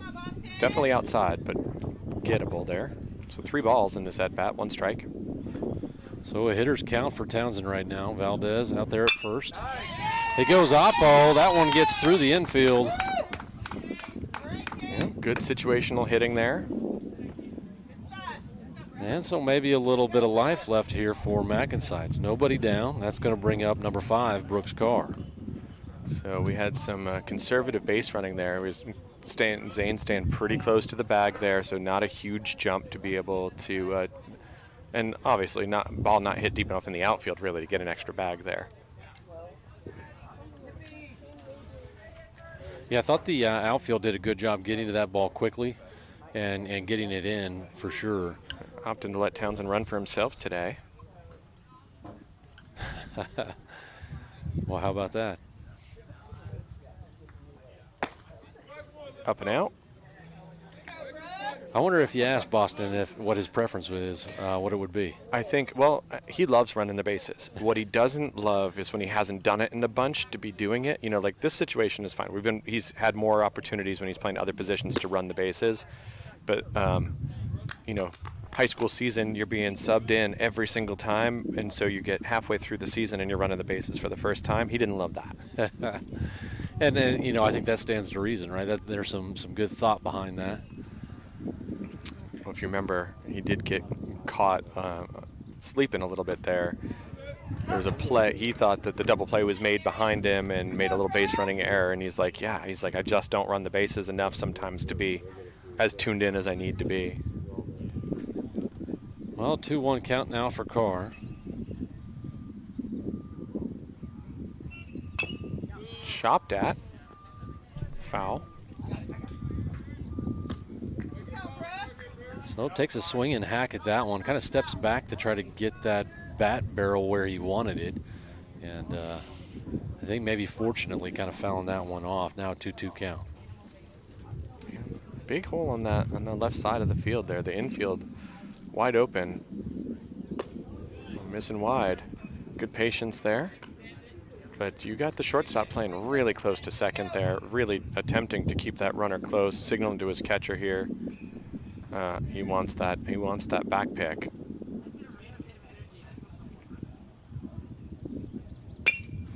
Little chopper. Pitcher grabs that one, and they get the lead runner at second base. But the runner from second advances over to third on a fielder's choice.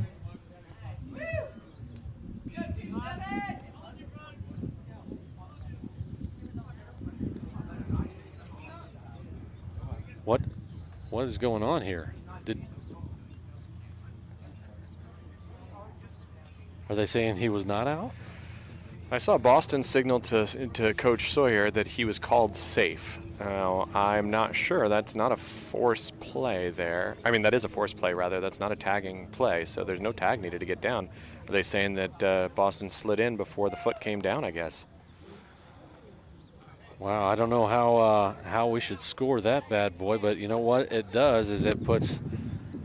So does that give... So it's a fielder's choice then that is unsuccessful. So does that automatically give him a hit there in that situation? Does it give Brooks the hit? That's a tough one. Yeah, so bases loaded, nobody down, and now Tucker Lee at the plate.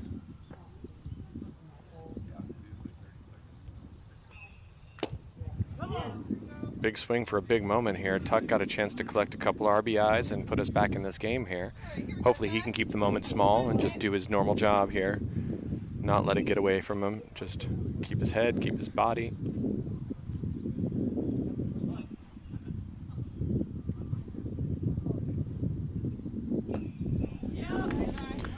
Really good take there. Definitely looking like some of those other ones that are catching the outer edge of the zone, but that one stayed out. So 1-1 count. MacNSeitz staying close to the bag. And a well-hit ball. That's going to get down for an RBI single. And MacNSeitz rolls. So we reload the bases. Nice little RBI single for Tuck.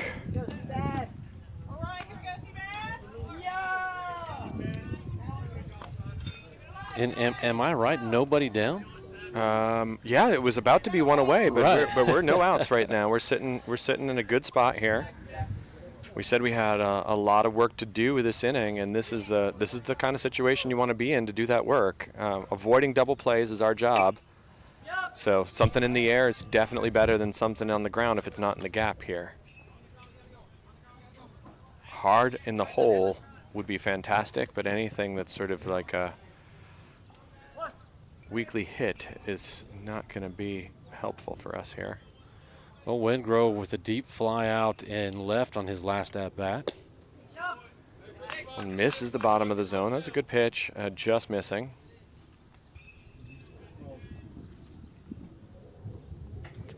One of the fun things about doing this call is like you still get to acknowledge when pitchers are doing a good job even when it's happening against you, because sometimes when I'm not doing this, you get so emotional in the game. There's some good battling going on by both teams here today. So 2-1 count for Wingrove.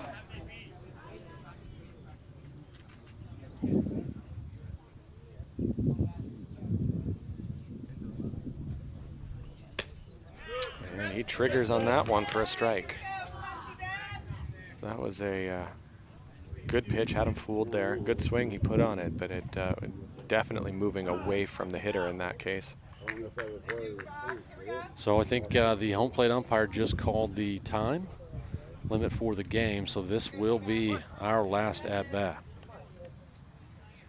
So what we do here is what is going to be done. Catch sets up outside and gets Seabass on a swinging strike there. So good, strong looking swing right there, but no contact, and Wingrove goes down as the first out for this inning, and that'll bring up Harrison Perkins, who came in mid-inning for Cooper McCowan. Yeah, surprised we were not sure what was going on there.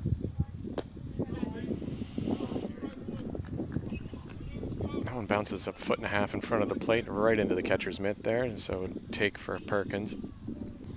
So I haven't seen a ton of control from the new BTL pitcher just yet. It has some decent velocity and all of that, but I think MacNSeitz really should be a little bit patient here. Yeah, he was able to hit that outer part of the zone in 2 consecutive pitches against Sebastian there, but that's really the best 2-pitch sequence I think we've seen him put together so far. He throws hard. I haven't seen the velocity, but just looking at it out of hand. That looked like it got some zone there. Yep, and it did. Last one coming in, 74 miles an hour. Now 2-1 count for Perkins. Takes a deep breath, steps into the box, and runners take their leads.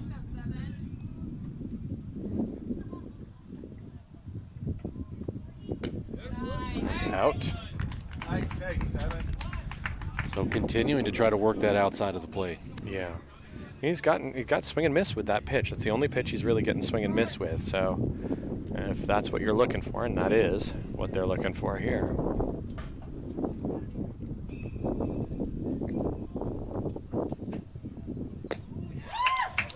And Perkins takes that for ball 4, and MacNSeitz will bring one more home. Yeah. So now the tying run represented on second base, that's Tucker Lee, and the go-ahead run would be represented on first by Harrison Perkins. Yeah, so if we can avoid that double play, it looks like they're going to change pitcher again, I think. They're looking to clean up and get out of this inning here without any more damage. So our number 13 is the one player that I did not get the last name for in the game changer. Yeah. So I apologize if anybody from BTL is watching right now. I can't shout out your guy. Although now that he's pitching, I wonder if Josh will be able to we'll have to update the game changer because we'll have to have a record of his pitch count. Well, when he's done with his warm-up, it will be number 18, Parker Simons, at the plate. I think a strikeout on his last at-bat.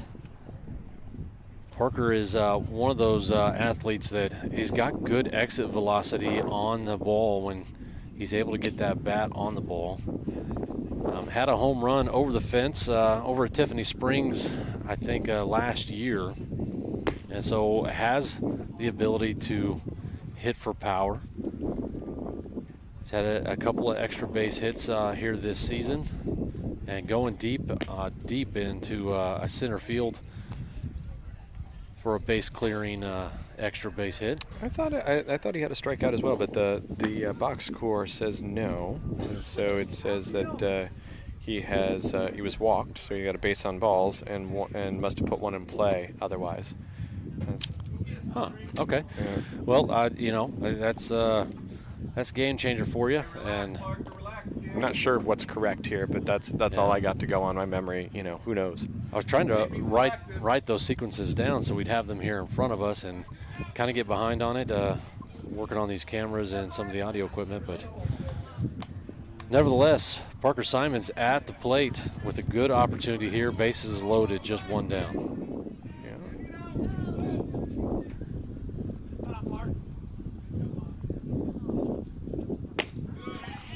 Some solid velocity coming in there for a strike. I don't know what we're at, but that's got to be a little above what we've been seeing. Yeah, that came in at 82 miles an hour. Okay, this is their flamethrower here.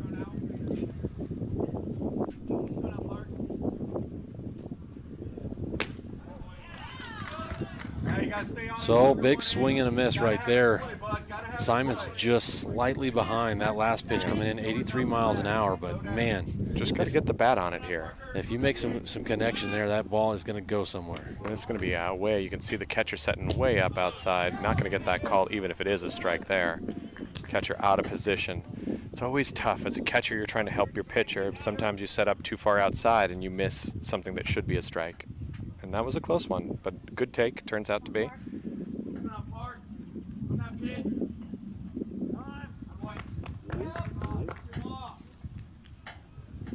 And so MacNSeitz dugout calling for a balk right there as pitch steps off.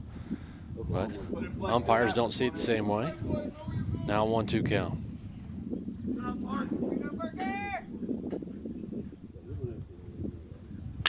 Ball in play. This one over to second base. They're going to try to turn double two. Play ball, but it's not going to get, and 2 runs. Oh, no.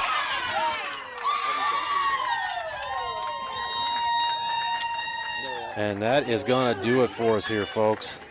Parker Simons puts one in play over to second base.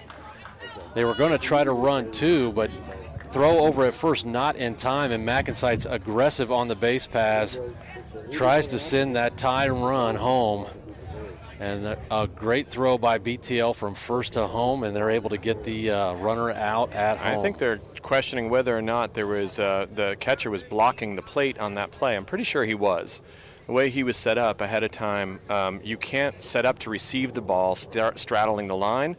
If the play takes you across the line, that's a totally different scenario. This is, I don't know that will be reversed, but that's what I'd be looking at if I was a coach out there. As the parent of a catcher, I know what he's allowed, what he's been taught to do and not to do.